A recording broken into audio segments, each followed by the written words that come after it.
আমেরিকার ক্যালিফোর্নিয়ায় বিশেষ নির্বাচনে জয় পেয়েছেন Democrat state senator Ayesha Wahab. NBC নিউজের প্রজেকশন অনুযায়ী তিনি ক্যালিফোর্নিয়ার 14th কংগ্রেসনাল ডিস্ট্রিক্টের নির্বাচনে জয়ী হয়েছেন। এর মাধ্যমে সাবেক কংগ্রেসম্যান এরিক সোয়ালওয়েলের মেয়াদের বাকি সময় দায়িত্ব পালন করবেন ওয়াহাব। এর আগে এপ্রিল মাসে যৌন নিপীড়নের অভিযোগের মধ্যে কংগ্রেস থেকে পদত্যাগ করেন সোয়ালওয়েল, তবে তিনি এসব অভিযোগ অস্বীকার করেছেন।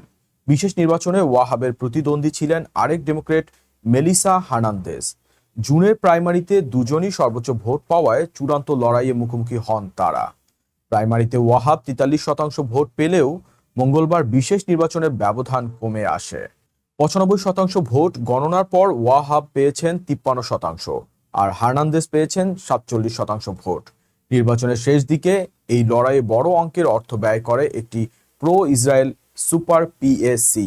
ওয়াহাবের বিরুদ্ধে প্রায় $25 লাখ খরচ করা হয় বলে প্রতিবেদনে উল্লেখ করা হয়েছে। তবে সেই প্রচারণা সত্ত্বেও জয় পেয়েছেন ওয়াহাব। তিনি ইসরায়েলের গাজা যুদ্ধের কর্মকাণ্ডকে গণহত্যা হিসেবে অভিহিত করেছেন।